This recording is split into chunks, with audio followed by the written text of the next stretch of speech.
हिमालय के जंगल में इन दिनों ठंड बढ़ चुकी थी। टुनटुनी चिड़िया के बच्चे ठंड से कांप रहे थे। मम्मा, बहुत ठंड लग रही है। मुझे भी ठंड लग रही है बेटा। इस पतले से चादर में ठंड बहुत लगती है।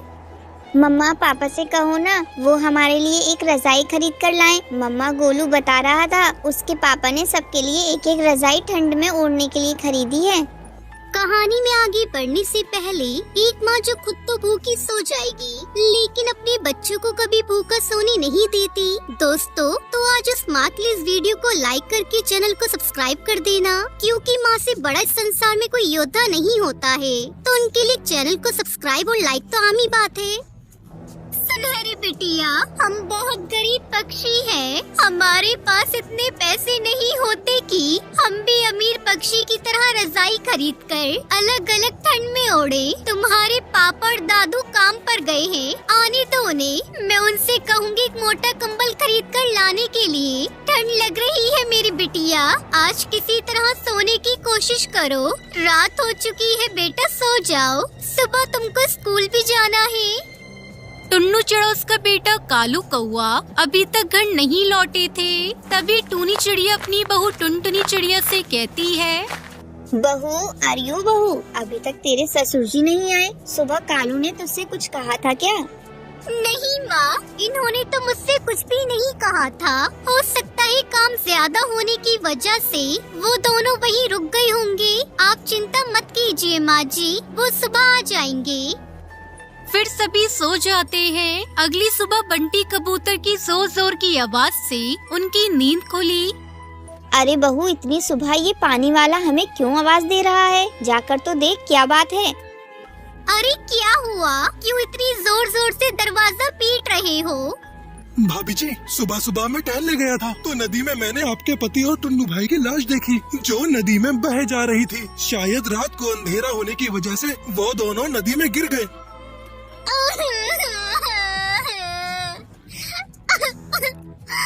मेरा क्या होगा? हे भगवान, ये तूने क्या किया? इन छोटे छोटे बच्चों के सर से उनके पिता का साया छीन लिया।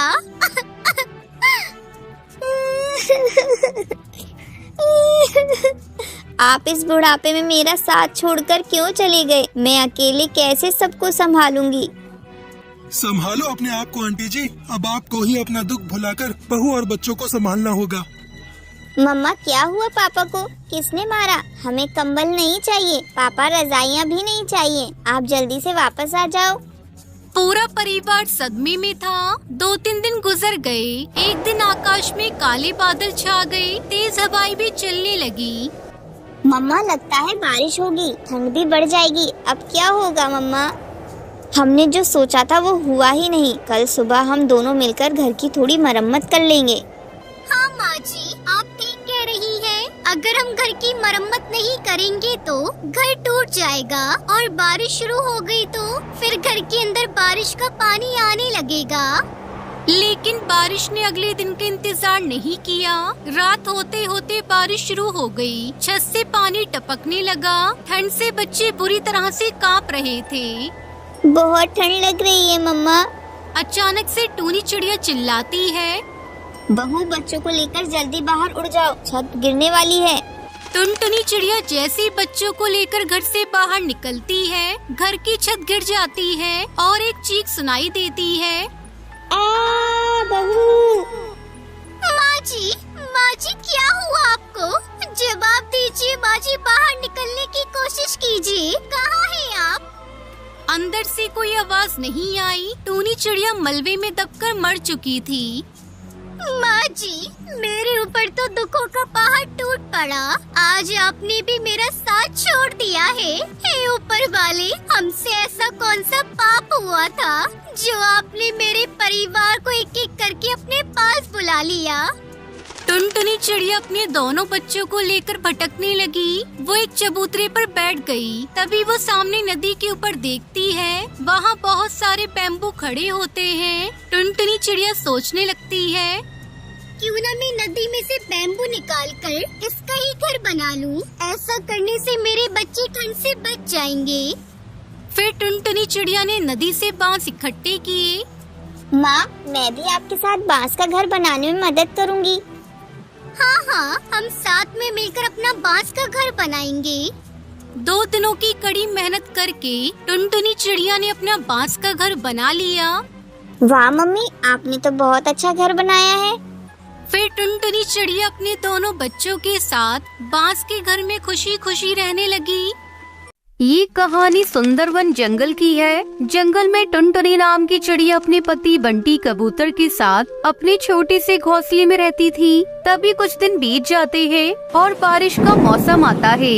अचानक से रात में इतनी जोर की बारिश होती है कि मौसम की उस बारिश की वजह से उनका घोंसला आधा टूट जाता है और अपना घोंसला टूटता देखकर टुनटुनी चिड़िया बंटी कबूतर परेशान हो जाते हैं। जब बारिश रुकती है तो टुनटुनी चिड़िया का घोंसला पूरी तरह से बर्बाद हो जाता है। टुनटुनी अपना टूटा हुआ घोंसला देखकर रोने लगती है। ये देखिए जी, हमारा घोंसला टूट गया। हाँ टुनटुनी, मैं तो देख रहा हूँ। चलो हम दूसरा घोंसला बनाने की तैयारी करते हैं। तब तक आप लोग कमेंट में बताएं 6 × 6 - 5 कितने होते हैं। टुनटुनी चिड़िया और बंटी कबूतर मिलकर तिनके इकट्ठा करते हैं और काफी मेहनत के बाद दूसरा घोंसला तैयार करने लगते हैं, क्योंकि टुनटुनी चिड़िया अंडे देने वाली होती है। घोंसला दोबारा तैयार होने के कुछ दिनों बाद ही टुनटुनी चिड़िया अंडे देती है। 3-4 दिन यूं ही बीत जाते हैं। तभी एक रात फिर से अचानक से बहुत तेज आंधी तूफान आता है। सारे पक्षी अपना घोंसला छोड़ देते हैं और पास के बड़े से बरगद का पेड़ जो बहुत मजबूत और उसका तना खोखला था, सारे पक्षी अपने परिवार को लेकर उसी तने के अंदर छुप जाते हैं। चलो टुनटुनी जल्दी चलो, हमें भी पेड़ के तने के अंदर जाकर छिपना चाहिए, वरना इतनी तेज आंधी में हमारी जान भी जा सकती है। नहीं बंटी जी, तुम चले जाओ, मैं अपने अंडों को छोड़कर कहीं नहीं जाऊंगी। जिद मत करो टुनटुनी, मेरी बात मानो। सभी पक्षियों की तरह चलो चलो हम भी बरगद के तने में छिप जाते हैं, वरना हमें मरने से कोई नहीं बचा पाएगा। नहीं बंटी, ऐसा मत बोलो, तुम मेरी चिंता मत करो। जाओ, तुम तनी में जाकर छुप जाओ, मैं अपने अंडों को छोड़कर नहीं आऊंगी, या फिर मेरे अंडों को भी ले चलो। टुनटुनी, तुम मेरी बात क्यों नहीं समझ रही हो? चलो जल्दी चलो, देखो तूफान कितना तेज हो रहा है। बंटी कबूतर टुनटुनी चिड़िया को समझा ही रहा था कि तभी तूफान में तेज हवा से उड़ते हुए एक लकड़ी आती है और टुनटुनी के सर पर लग जाती है और टुनटुनी चिड़िया बेहोश हो जाती है। टुनटुनी चिड़िया को बेहोश देखकर बंटी कबूतर परेशान हो जाता है और जल्दी से टुनटुनी को उठाकर बरगद के तने में लेकर छुप जाता है। सारे पक्षी सारी रात उस बरगद के तने में ही रहते हैं और तूफान थमने का इंतजार करने लगते हैं। सुबह होती है और तूफान थम चुका था। सारे पक्षी बरगद की तने से बाहर निकल कर आते हैं और सभी पक्षी अपने उजड़े हुए घर को देखकर रोने लगते हैं। टुनटुनी चिड़िया बंटी कबूतर भी अपने टूटे हुए घोंसले के पास आते हैं और अंडों को जमीन पर बिखरा देखकर दोनों बहुत ही दुखी होते हैं। ये क्या हो गया? मेरे अंडे टूट गए। मैंने तुमसे कहा था ना, मैं अपने अंडों को छोड़कर नहीं आऊंगी, लेकिन तुमने मेरी बात नहीं मानी और तुम मुझे यहाँ से लेकर चले गए। देखो, हमारे अंडे टूट गए। ये देखो टुनटुनी, पूरा जंगल तहस नहस हो चुका है। सिर्फ तोताराम का ही बांस का घर बचा हुआ है और सभी पक्षियों के घर उजड़ गए हैं। ये देखो, कालू कौवा ने तो अपनी पत्नी को ही खो दिया। देखो वो बेचारा कितना रो रहा है। तभी तोताराम अपने घर से दाना लेकर आता है और सभी पक्षियों को थोड़ा थोड़ा देने लगता है, क्योंकि सारे पक्षी कल रात से ही भूखे थे। तोताराम को सबकी मदद करता देखकर टुनटुनी चिड़िया अपने आंसू पोंछती है। बंटी, तोताराम के घर को इतने तूफान में भी कुछ क्यों नहीं हुआ? टुनटुनी, तोताराम का घर बांस का है। बांस का घर बहुत मजबूत होता है, इसलिए बांस के घर को तूफान में भी कुछ नहीं होता। तो फिर अब हम भी बांस का ही घर बनाएंगे और उसमें ही रहेंगे। लेकिन टुनटुनी, बांस का घर तो बड़ी मेहनत से बनता है और इसे बनाने में भी बहुत वक्त लगता है। इतने वक्त तक हम लोग कहाँ रहेंगे? मैं एक बार अपने अंडों को खो चुकी हूँ, दोबारा मैं अपने अंडों को खोने का जोखिम नहीं उठाऊंगी। इसलिए अब मैं घर बनाऊंगी तो बांस का ही घर बनाऊंगी, नहीं तो घर नहीं बनाऊंगी। टुनटुनी चिड़िया, मेरी बात सुनो। तुम्हें पता नहीं शायद, बांस का घर बनाने में बहुत मेहनत लगती है और तोताराम का घर पुश्तैनी है, उसके पापा के पापा ने ये घर बनाया था और तब से ये घर चला आ रहा है। इसे बनाने में बहुत मेहनत लगती है, उतनी मेहनत हम और तुम नहीं कर पाएंगे। अब तो मुझे ये बांस का ही घर बनाना है। सोचो, अगर एक बांस का घर 3 पुश्तों से बना हुआ है और अभी तक टूटा नहीं, तो सोचो ये कितना मजबूत होता होगा। अगर हमने आज थोड़ी ज्यादा मेहनत करके बांस का घर बना लिया तो हमारे बच्चे के बच्चे भी आराम से इस बांस के घर में रह सकेंगे और किसी की भी मौत आंधी या तूफान से नहीं होगी। इसलिए मेहनत करने से मत घबराओ। टुनटुनी, अब मैं तुम्हें कैसे समझाऊं? बंटी, मैं तुम्हारा पूरा साथ दूंगी और हम दोनों मिलकर खूब मेहनत करेंगे और बांस का घर तैयार करेंगे। तुम मुझ पर भरोसा रखो। टुनटुनी के ये सब बोलने के बाद बंटी कबूतर समझ जाता है और बांस का घर बनाने के लिए तैयार हो जाता है। बंटी कबूतर, टुनटुनी चिड़िया खूब मेहनत करते हैं और दिन रात मेहनत करके बांस तोड़ कर लाते हैं और उससे अपना घर बनाने में जुट जाते हैं। कालू कौवा बहुत दिनों से टुनटुनी और कबूतर को बांस जमा करता देख रहा था। क्या बेकार की मेहनत कर रहे हो तुम दोनों? तोताराम का घर देखकर उसका घर पुश्तैनी है, पुश्तैनी, आज का नहीं बना हुआ। जो तुम लोग सोच रहे हो कि तुम भी वैसा ही मजबूत घर बना लोगे, सब बेकार हो जाएगा। बंटी, तुम कालू की बात मत सुनो और अपने काम पर ध्यान दो। देखना, हमारी मेहनत जरूर सफल होगी और हम अपना बांस का घर जरूर बनाएंगे। 2 महीने की कठिन परिश्रम के बाद टुनटुनी चिड़िया बंटी कबूतर का बांस का घर बनकर तैयार हो जाता है, जो देखने में बहुत ही सुंदर और मजबूत बना होता है। तभी जंगल के सारे पक्षी टुनटुनी और बंटी का घर देखकर बहुत खुश होते हैं और सारे पक्षी उनको बधाइयाँ देते हैं। वहीं कालू कौवा दूर खड़ा उनका बांस का घर देखकर अपनी कही बात पर शर्मिंदा होता है। देखो कालू, तुमने हमसे कहा था ना कि हमारी मेहनत बेकार जाएगी और हम बांस का घर नहीं बना पाएंगे, लेकिन देखो हमने अपना बांस का घर बना लिया और ये बहुत ही मजबूत बना है। नहीं टुनटुनी, मुझे माफ कर दो, मैंने तुम्हारा मजाक उड़ाया। मुझे ऐसा नहीं करना चाहिए था। मैं अपनी बात पर शर्मिंदा हूँ। कोई बात नहीं कालू, मैंने तुम्हें माफ कर दिया, लेकिन तुम मुझसे वादा करो कि कभी किसी की मेहनत का मजाक नहीं उड़ाओगे।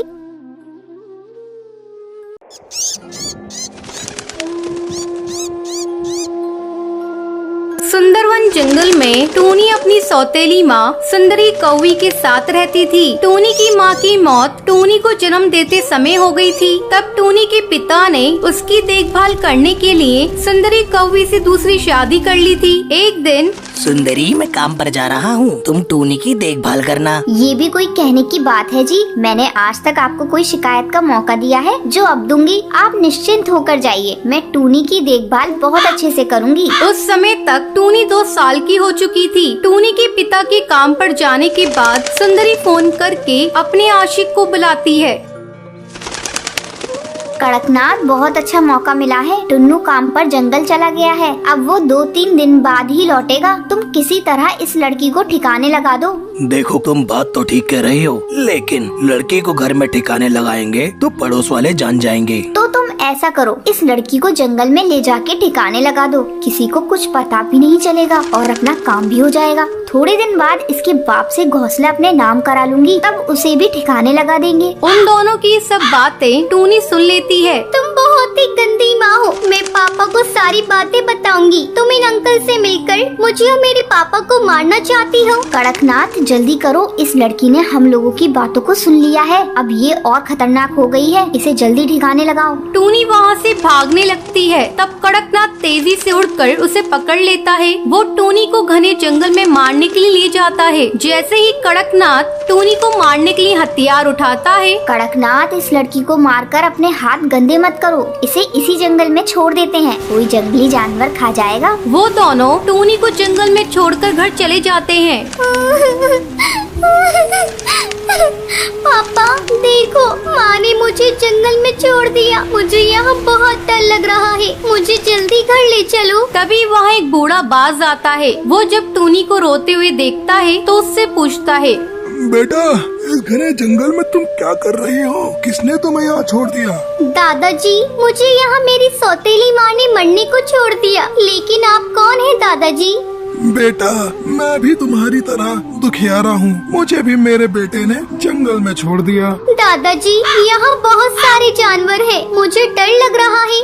बेटा, तुम डरो मत, हम लोग एक घर बनाएंगे और उसी में रहेंगे। लेकिन दादाजी, हम लोग घर कैसे बनाएंगे? यहाँ तो लकड़ी है ही नहीं। अरे पगली, हम लोग बांस का घर बनाएंगे। चल बेटा, रात होने से पहले हम लोग घर बनाने के लिए बांस काट कर ले आए। दोनों बांस काट कर इकट्ठा करते हैं। फिर वो बूढ़ा बांस उससे बांस का घर बनाने लगता है। दादाजी, मैं भी आपके साथ बांस का घर बनाने में आपकी मदद करूं?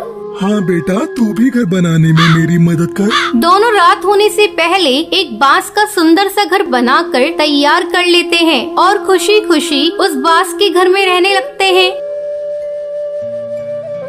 ऐसे ही 3 दिन गुजर जाते हैं। जब टुन्नू घर वापस आता है तो अपनी बेटी को खोजता है। अजी, वो तो आपके जाने के बाद से ही पड़ोसी के साथ भाग गई। मैंने तो आपसे कहा था ना, इसके बहुत पर निकल आए हैं, लेकिन आपने मेरी एक नहीं सुनी। टुन्नू को सुंदरी की बातों पर विश्वास नहीं था और वो जंगल की ओर अपनी बेटी को ढूंढने निकल जाता है। क्या टुन्नू अपनी बेटी को खोज पाएगा? ये सुंदरी टुन्नू को मारने में कामयाब हो जाएगी? अगले भाग का इंतजार करें।